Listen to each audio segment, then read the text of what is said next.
मैले त के भनौँ मलाई त असाध्यै पिर गइरहेको छ। किन पिर परिरहेको छ? छोरीलाई यत्रो वर्ष राखेर बिदाई गर्दाखेरि त कसको आमाको मन बुझ्न र होइन र? रोशनीको लागि के भन्नु छ?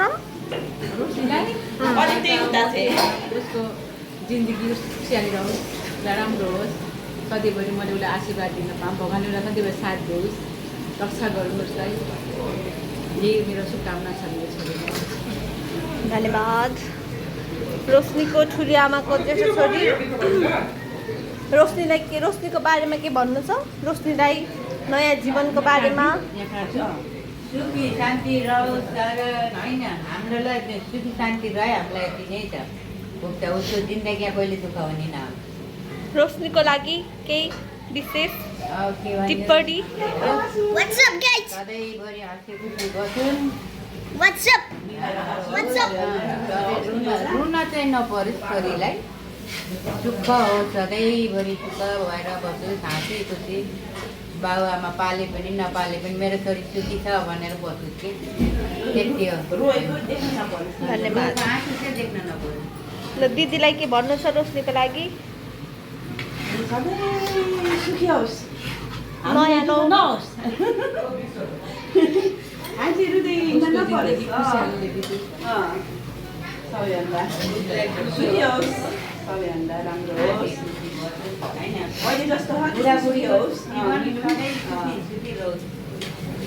बुढाबुढीको कहिले दिक्कत मैले बिदाई गर्दाखेरि चाहिँ मैले के भनेर मैले रोशनीलाई बिदाई गर्नु आएँ। त्यतिखेर अन्य त भन्नु नपर्यो।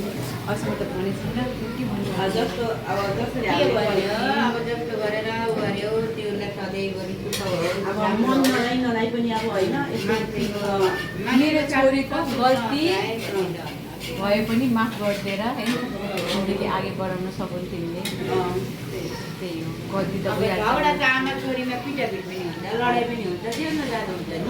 होइन आमा छोरी होइन बुढाबुढी आमा होइन कि हाम्रो यहाँ भएर दुःख नमान्नु कि मेरो आमाले यस्तो गर्थी भनेर छोरीले नभन्नु, त्यही हो।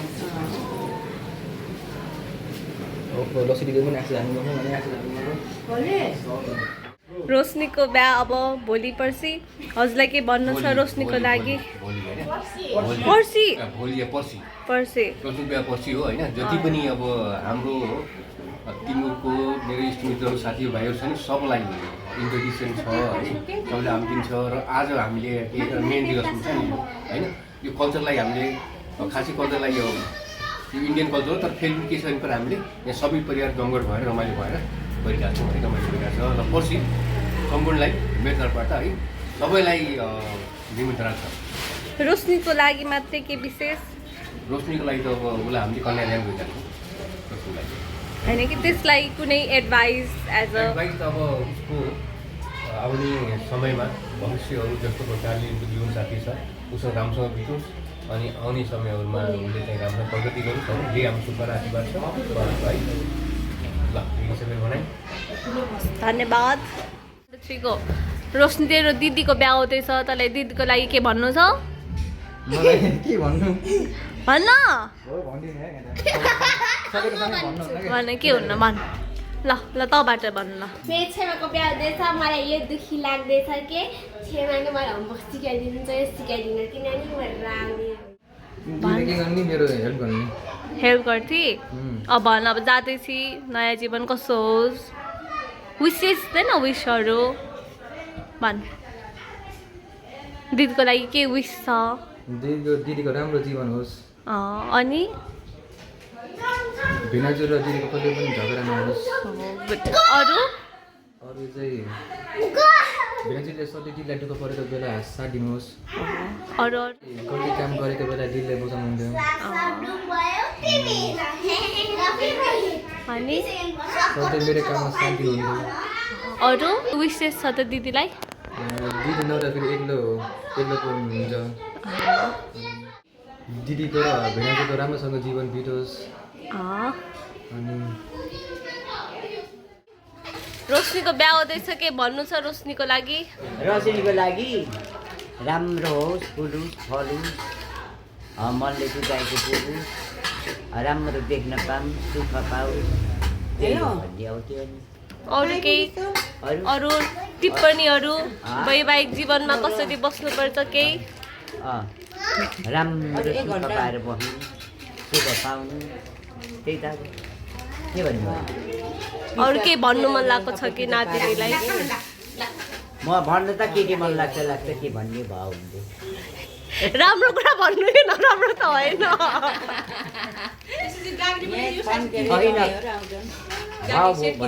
भन्नु के दिन्छन् के रे मैले सेटी किन्थे आजको सबै सेटी हुन्छ के रे ल बजै हजुरको पाली सेटी किन्थे कि बजै भन्न जान्दैन राम्रो अरू केही नयाँ के कसरी बस्ने के गर्ने भन्ने यो साइजको किन्थे के रामन बजै हजुरको पाली साइजकै हाम्रो ठिकै किन्थे चौपारी फैलाउँदै जाओस् राम्रो होस् सुखी जीवन बित्योस् मनले चिताएको सबै सेट सेट किन्थे के आजभोलि सबै सेट हुन्छ के रे अन्तले के भनि अन्त अरू त्यही एउटा गाडीमा त्यही भन्दा यति ठुलो एउटा गाडीमा भविष्य राम्रो होस् त्यही हो अब अरू शुभकामना केही अब नयाँ सालको शुभकामना अब बिहा पनि भयो नयाँ सालको शुभकामना पनि भयो राम्रो हुँदै जाओस् राम्रो देख्न पाइयोस् हाम्रो बाँच्न हामी मरे पनि सबैले राम्रो राम्रो देख्छौँ ल अब छेमाको पाली भन्नु न कस्तो नभन्ने र ल के भन्नु त्यो बच्चा बेला कस्तो थिए के थिए बच्चाको बेलामा चाहिँ नि ज्ञानी थिए मेरी नानी भन्दा पनि भनेको मान्ने राम्ररी चकचक नगर्ने त्यही हो हामी नानी छ त्यसलाई रोशनी त साँच्चै ज्ञानी थिए कि भाइ अरू केही रोशनी जस्तो त कोही पनि हुनुहुन्न केटाकेटीमा त्यही हो हेर्नु हेलो नमस्कार नमस्कार रोशनीको भान्जीको बिहेमा के भन्नु छ अब भान्जा भान्जीको जीवन अब राम्रोसँग बितोस् प्रगति गर्दै जानु होला भन्ने हो हामीले त अनि हामी सधैँभरि हाँसेको देख्न पाइयोस् सधैँभरि अब राम्रो हुँदै जाओस् अब नयाँ वर्षको शुभकामना अब सधैँ हाँसेको देख्न पाइयोस् भन्ने हो धन्यवाद अरू केही विशेष रोशनीको लागि मात्रै अब भान्जीले राम्रो पढ्नुभएछ राम्रो अब जागिर खाएदेखि हाम्रो लागि अब आफ्नो खुट्टामा उभिएको देख्न पाइयोस् त्यही हो धन्यवाद नमस्कार के छ खबर सन्चै हुनुहुन्छ सन्चै रोशनीको बिहामा आउनुभएको छ केही रोशनीको लागि 2-4 शब्द हजुर रोशनीको राम्रोसँग विवाह होस् राम्रोसँग पाल्दिने जम्मै साथले अब के भन्नु छ र होइन राम्ररी घर गर्ने घर गरेर खानु पर्यो त्यही नै हो आशीर्वाद बच्चा बेलामा कस्तो थिए कस्तो भयो अहिले केही छ बच्चामा खासै बोल्थिने के अरे अहिले ठिकै बोल्छे सानो त नबोली थिएन अरू के अझ त हिजो पनि भन्नुभएको फेरि रिपिट भन्छ कि भन्नु सक्दिनँ म के भनौँ भन यही काम गर्न तयार छु काम गर्दैछु रोशनीको बिहाको लागि तरकारी पकाउनु लाग्छन् खाना अब पकाउनु पर्यो भोलि बिहान 3 बजी उठ्नु पर्यो 3 बजी उठ्न पर्यो यही नै हो ल हाई आज हजुर को भन्नु न सुरुबाट दुलैको माइली ठुल्यामा माइली मम्मी म दुलेको मामु म दुलेको काइली मामु म दुलेको कान्छी मामु जेठी मामु अर्को घरमा कसा छ रोशनीको लागि केही मेसेज के मेसेज के भन्ने हो र मैले त्यही भनेको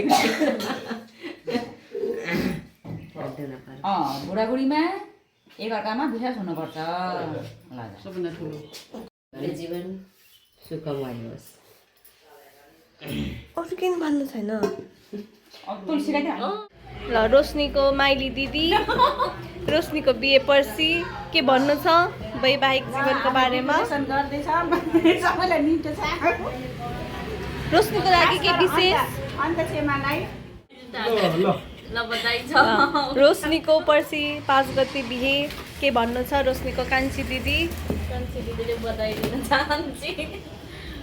अरू के कस्तो कस्तो छि घर कस्तो गरोस् केही होला नि इच्छा आकाङ्क्षाहरू त्यसले चाहेको सबै पुरा होस् त्यसले चाहेको खोजेको पाइ अरू यो धेरै थोरै भयो अलि धेरै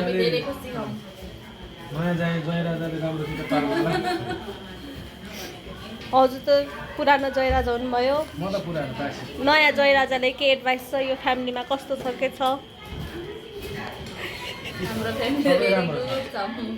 फेरि शादी हो रही है शादी हो रही है